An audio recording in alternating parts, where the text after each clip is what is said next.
Hello, Capricorn, Sun, Moon, Rising, and Venus signs. Kamusta kayo? Sana po ay nasa mabuti kayong kalagayan. Welcome back po sa Star Tarot. Kung bago kayo rito, welcome din kayo. Thank you sa inyong support. I truly appreciate it. God bless you all, Capricorn. Po na mensahe ninyo, Six of Swords, which is a moving on energy. No? This is a moving on energy, moving from something chaotic, something difficult, something unhealthy na para sa inyo. No? This could be a toxic situation sa relationship, sa trabaho, career, pamilya. It could be anything. No?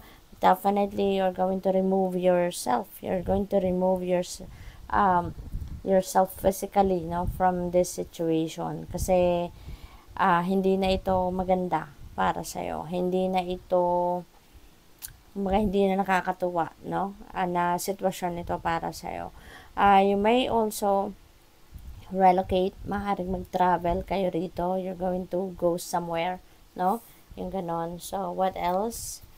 We have 10 of Cups. Wow, you are heading towards happy family. Napakaganda. Napakagandang sitwasyon ito. Na magiging masaya na ang inyong pamilya.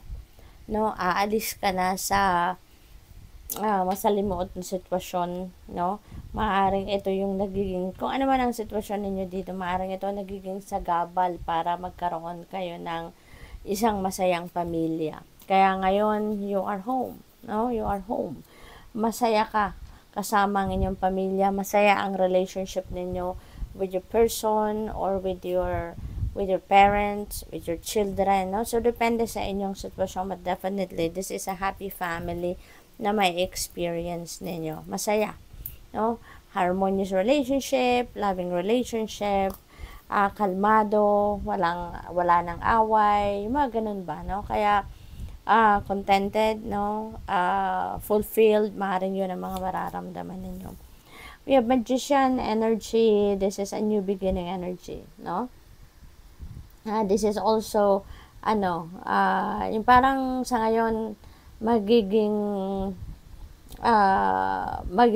malakas na ang inyong loob, no? Wala nang procrastination, wala nang hesitation dito. Kasi kung yung mga plano ninyo, mga ideas ninyo, nagdadalawang isip pa kayo na gawin yon or simulan, no, na mag-take action towards that. Ngayon, parang na kayo, you're going to take action. No, you're going to make things happen for you. Wala na kayong pagdadalawang isip, wala na kayong takot sa ngayon. Maybe you are recognizing also the opportunities around you na nandiyan na, no? At yung mga opportunities na yan, maaaring ito yung magsusupport sa inyo para maisakatuparan ninyo ang mga ideas and plans ninyo. Nine of Pentacles, which is really good, na lalo-lalo na pagdating sa pera. This is the time that you are going to receive the rewards of your hard work, no? This is the rewards of your labor na makakamit na nyo na sa ngayon. May enjoy nyo na, mahahawakan nyo na, no? Maaring malaking pera ang parating sa inyo, kaya this is also going to give you an opportunity na ma-experience ang prosperity and abundance. Financial freedom, financial comfort, yung ganon. So, magiging maswerte kayo pagdating sa pera sa ngayon. Blessings, ayan, uulan ng blessings, Capricorn. Maraming biyaya ang paparating sa buhay ninyo sa ngayon, kaya napaka-blessed ninyo, napaka-swerte ninyo sa ngayon, ano?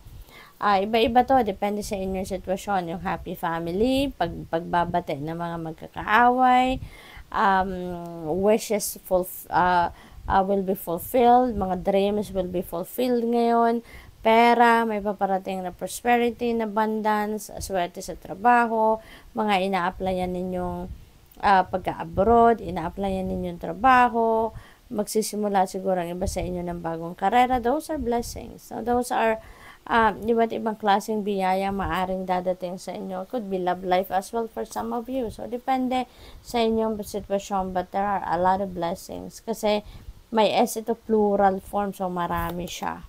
Enlightenment, this is also a beautiful blessing na magkakaroon na kayo ng enlightenment. magkakaroon na kayo ng kalinawan sa inyong isipan. You'll be able to figure out what are the things necessary for you to do, no? Yung mga ganon, kaya napaka-swerte din ninyo at this time. What else? We have illumination. See, may enlightenment na, may illumination pa. So, definitely, mayroong kalinawan na sa inyong isipan, no? You will be enlightened, no? And the path towards kung ano man itong hinihingi ninyo. Hello, Capricorn. So, pasensya na po. Kasi, tapos na akong, natapos ko na yung lahat up to the last card. Pero, when I check the video, no? Hindi na pala nagra-record, no? Yung audio. Low-bat na siguro yung microphone or I don't know what happened there. So, i-continue ko na lang po, no? Balikan ko yung dito na wala sa illumination card yung yung audio. Kaya babalikan ko na lang yung tatlong ito. So, dito tayo sa illumination card na hinto. This is siguro what you are praying for. Naghahanap or nagdadasal siguro kayo for enlightenment and illumination. And dito sa illumination card, it feels like to me that you will be guided. Now, you will be guided towards whatever it is na kailangan ninyong mapuntahan or kailangan ninyong masolusyonan na problema. You will be guided towards kung ano yung kailangan ninyong gawin, yung gano'n, no? It feels like to me that the path towards that will be illuminated for you para makita mo agad, no? Ma-recognize mo agad na dun ka dapat papunta. Okay? Your next card is mechanic. So, maaaring ang trabaho ninyo ay isang mekaniko, isa kayong bihasa sa pag-fix ng mga sira, no? Sasakyan, eroplano, barko, kung ano pa, no? Mga appliances. So, maaaring along those lines din, yung inyong ginagawa. And sabi rin dito sa card, mend what needs mending. It might be broken but all is not lost. So, feeling ko din, ang iba sa inyo dito, this refers to a relationship, no? Baka meron din kayong relationship na gusto ninyong ayusin, or maybe you're realizing na it's not too late para ayusin ang sitwasyon na to sa inyong karelasyon or kung kanino man na meron kayong relationship with na. Depende sa inyong sitwasyon at necessarily na love and romantic relationship lang ito. So, any kind of relationship na gusto ninyong ayusin. Sabi rin dito, consider career as a mechanic in automotive, aerospace, or repair technician. So siguro talaga papunta yung path ninyo, no? For some of you, baka yun ang mga interest ninyo. You can easily fix your finances but sacrifice may be needed. Yeah. So, isa din ito sa importanteng dapat ninyong pagtuunan ng pansin siguro na dapat din ninyong pag-efforta na ayusin, no? Yung inyong kaperahan, yung pagbabudget ninyo, yung paglalagay ninyo ng pera sa kung saan, yung ganon. Yung pag-allocate ng inyong kaperahan, no? Importante din na maayos yun. We have writer. Words are magic. Use them to manifest more abundance. So, parang this is positive affirmations, no? Na dapat ninyong gawin. In order for you to manifest abundance, then maybe you may need to do affirmation. Pwede ninyong i-recite yung affirmation ninyo related to abundance every day. Or you can write them down, no? Mag-journaling kayo, yung ganon. And that is very powerful. Sabi rin dito, blogger, content writer, book writer, or any creative writing careers. Maaari yan din ang trabaho ninyo. Or possible na on the side yun ang inyong ginagawa, no? Maybe you love writing, you love blogging, yung ganon. Your words have power to influence and share your gift with the world. Ayan. So, very influential kayo, no? In a sense na kung ano siguro yung sabihin ninyo, maraming tao ang nakaka-relate sa inyo at maraming tao ang nai-influensyahan mo sa inyong mga sinasabi, or maybe maraming tao ang natatouch ninyo ang buhay, no?